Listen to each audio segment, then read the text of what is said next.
Viendo estas cosas, se enfurecían en sus corazones y crujían los dientes contra él. Pero Esteban, lleno del Espíritu Santo, puesto los ojos en el cielo, vio la gloria de Dios y a Jesús que estaba a la diestra de Dios. Y dijo: he aquí veo los cielos abiertos y al Hijo del Hombre que está a la diestra de Dios. Entonces a ellos, dando grandes voces, se taparon los oídos y arremetieron a una contra él.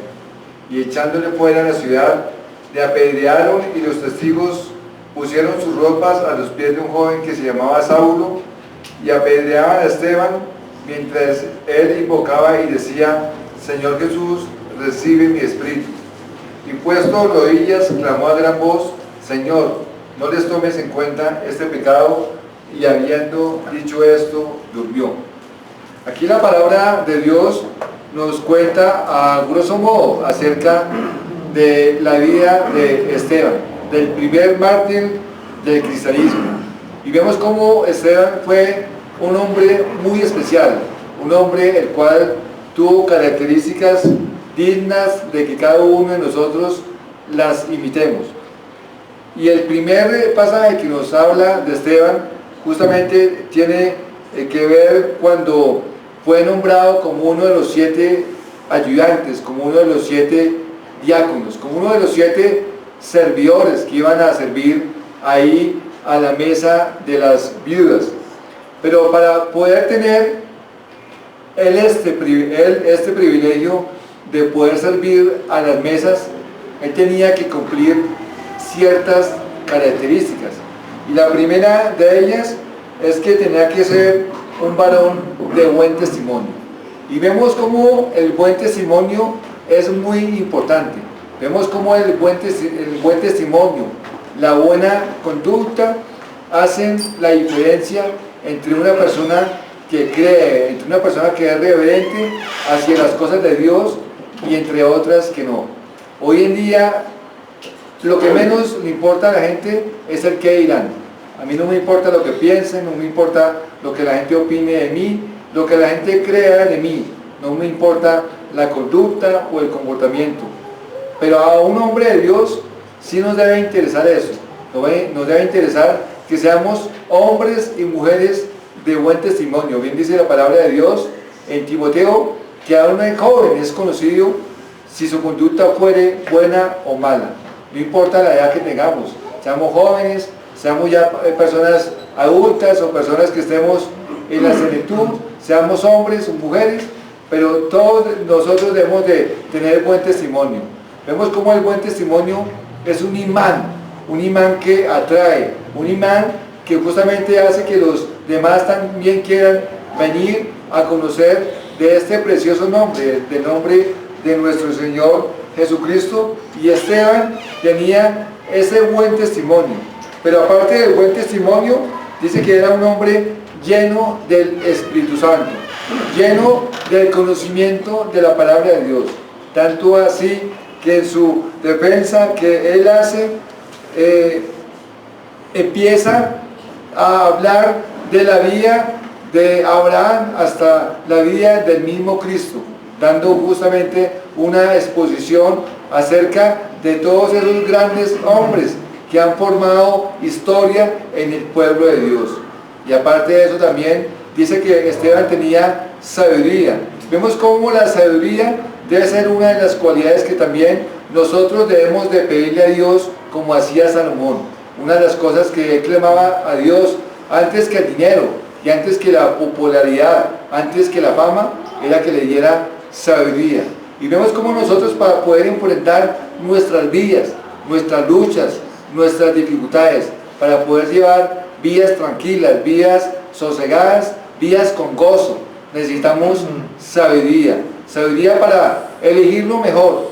En este mundo se nos presentan varias alternativas, se nos presentan varias cosas, las cuales todas son muy dulces, muy halagüeñas, pero a la postre nosotros debemos de tener la sabiduría y el consejo de Dios suficientes para escoger lo mejor.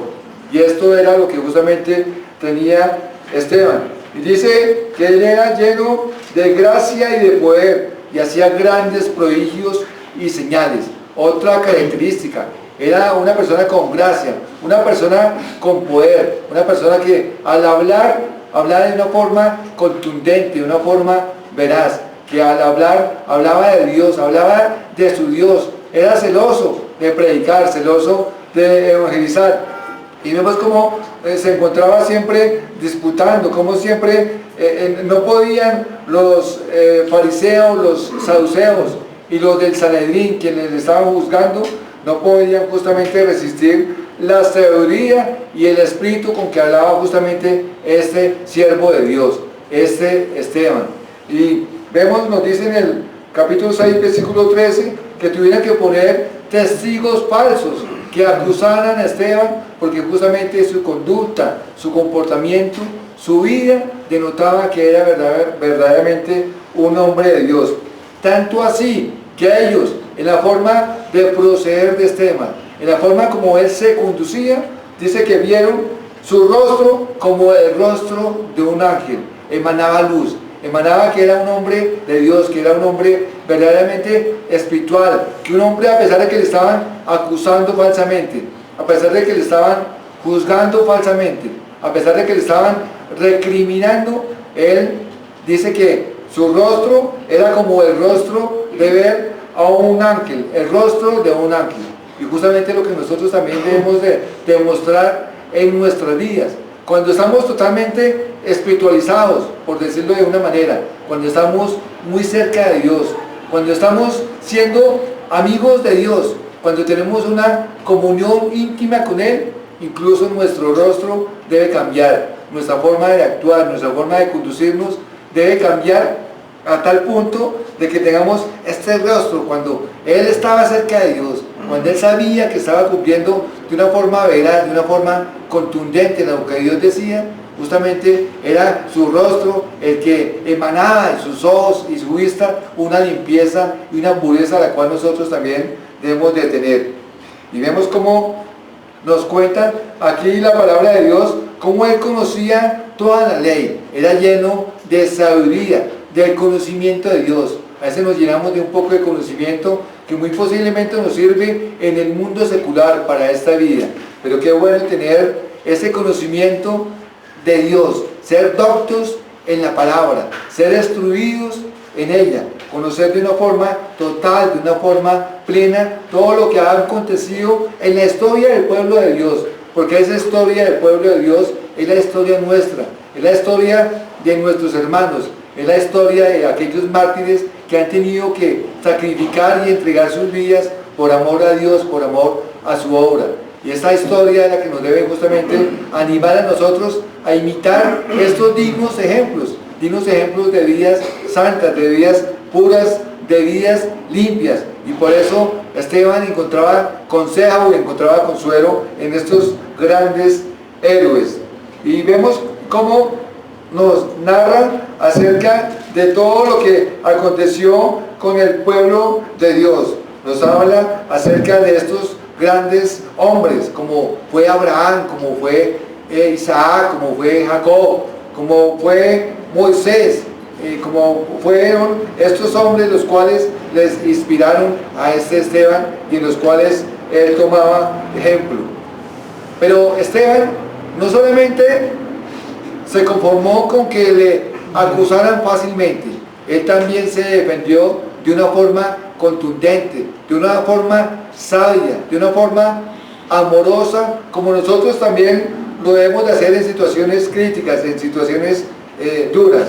Y vemos cómo Esteban también llegó a acusar al pueblo de los hebreos, al pueblo judío, a estos fariseos, a estos judíos, cómo ellos habían matado al mismo Jesús y les llamó que eran duros de servicio, les llamó que ellos habían matado y habían perseguido a los profetas que anunciaron de antemano la venida del justo, de quien vosotros ahora habéis sido entregadores y matadores.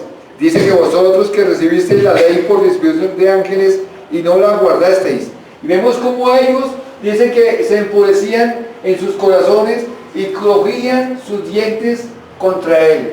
Y vemos cómo la verdad, cuando es predicada, cuando es anunciada, cuando no hay argumentos para eludirla, cuando no hay argumentos para contrarrestarla, cuando se evidencia la conducta del hombre, su situación espiritual delante de Dios, justamente una de las reacciones que tiene es que crujir los dientes, es ponerse bravo, es ponerse enojado, es arremeter contra el siervo de Dios, como en este caso lo hicieron contra Esteban. Pero ¿qué dice acerca de Esteban? Pero Esteban, lleno del Espíritu Santo, era un hombre de Dios, un hombre valeroso, lleno del Espíritu Santo, puesto los ojos en el cielo, vio la gloria de Dios. Y justamente a este clima, a este tope, a este estado, es que nosotros debemos de llegar, hermanos, a aprender a ver la gloria de Dios. A veces vemos obstáculos, a veces vemos dificultades, a veces vemos a un Dios lejano, a un Dios por allá, como si fuera de otro país o como si fuera de otra esfera. Pero nosotros debemos de aprender a ver la gloria de Dios, a sentir la gloria de Dios, que hemos creído en un Dios poderoso, que hemos creído en un Dios que es capaz de ayudarnos, de socorrernos, que es capaz justamente de ver todo este panorama tan grande que nos espera si es que verdaderamente vivimos de una forma recta, de una forma santa, agradándole a Él en todo. Esteban vio la gloria de Dios y a Jesús que estaba a la diestra de Dios. Imaginémonos ese panorama, viendo las cosas espiritualmente hablando, viendo en otra dimensión, olvidándose de esos problemas ajenos, olvidándose de que le estaban recriminando, que estaban crujiendo los dientes a una contra él, que le estaban apedreando, como dice el contexto, que le estaban matando, que le estaban asesinando, que estaban sus verdugos a una contra él, que le estaban lapidando. Sin embargo, Esteban estaba viendo la gloria de Dios. Debemos de aprender a ver con los ojos espirituales, como veía Eliseo. Debemos de aprender a ver con los ojos que Dios quiere que veamos las cosas en su justa dimensión. Más somos nosotros que los que están con ellos. Nosotros somos multitud, nosotros somos mayoría cuando aprendemos a ver con los ojos de Dios, con los ojos espirituales, y esta es la esperanza y este es el consuelo que nos debe animar a nosotros para vivir vidas conforme el corazón de Dios, conforme Él quiere que las vivamos.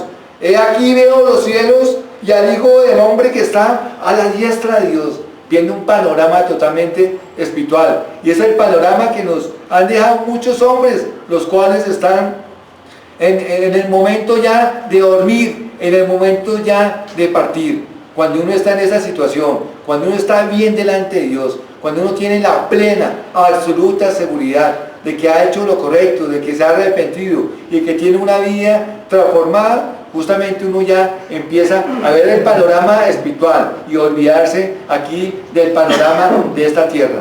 He conocido a personas las cuales se han encontrado en esta situación y sus consejos, sus palabras, sus enseñanzas demuestran que verdaderamente están santificados, que ya están listos para partir, que ya están listos para ir a estar delante de la presencia de Dios, y este mundo ya lo ven algo muy lejano. A veces nosotros lamentablemente tenemos los pies acá en esta tierra, tenemos nuestra mirada en esta tierra, y por eso cuando llegan los problemas, cuando llegan las dificultades, cuando llega el momento mismo de la muerte, nos encontramos en una terrible depresión, nos encontramos en una terrible angustia, nos encontramos en un terrible caos de nuestras vidas, porque estamos mal delante de Dios.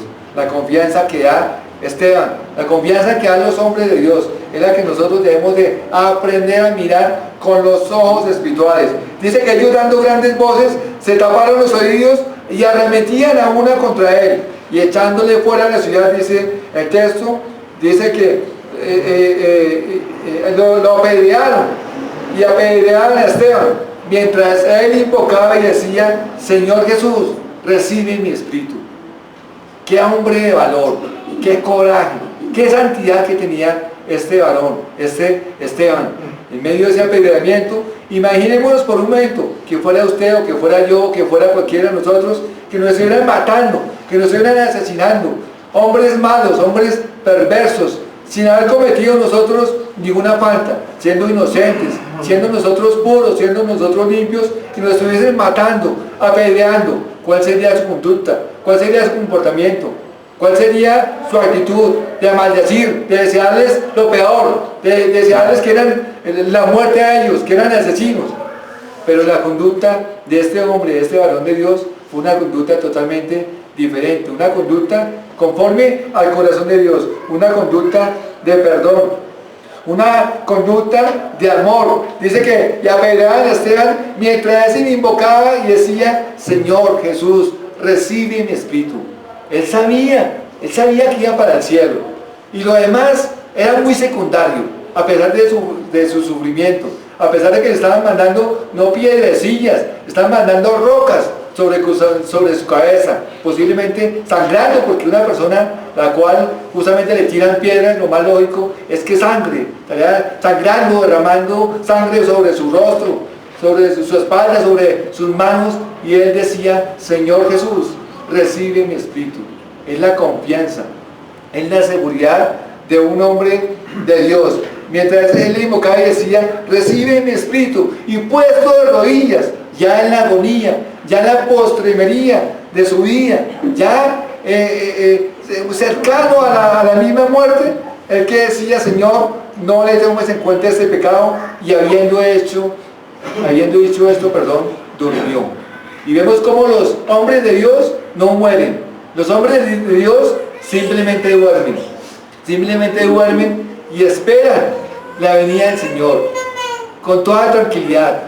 Los hombres de Dios simplemente descansan de sus dolores, descansan de sus penas, descansan de sus sufrimientos, como este Esteban. Simplemente dice que no murió, que no tuvo algo agónico, simplemente durmió. Y es la confianza y es la esperanza que nosotros debemos tener, que también hemos de dormir delante de Dios, si efectivamente tenemos este corazón, tenemos este espíritu de este gran varón, de este Esteban. Pero viene la enseñanza y la aplicación para nosotros. ¿Cómo es nuestro corazón? ¿Cómo es nuestro corazón delante de Dios? ¿Cómo es nuestro corazón frente a aquel que posiblemente te hace daño, con aquel que posiblemente te lastima? ¿Cómo es tu corazón frente a aquel que posiblemente no te saluda? ¿Cómo es tu corazón frente a aquel que posiblemente, según tú, comete algo que no estaba bien, algo que no era correcto? A veces nosotros, hermanos, nos lastimamos y nos resentimos por cosas nimias, por cosas pequeñas. A veces tenemos discrepancias en los hogares, en las familias, por cosas que no tienen ningún fundamento. A veces nos convertimos en enemigos o dejamos de hablarle a otras personas por cosas que a la hora del final no tienen razón de ser. Y Esteban aquí nos da una gran enseñanza. Esteban, él sabía de una forma total, de una forma absoluta, lo que dice el Padre nuestro: Señor, perdona nuestras ofensas, así como también nosotros perdonamos a los que nos ofenden. Si Esteban no hubiera tenido esta actitud en el momento de la misma muerte, sin lugar a dudas, él no se hubiera salvado, si no hubiera perdonado a sus enemigos, si no hubiera perdonado a sus agresores.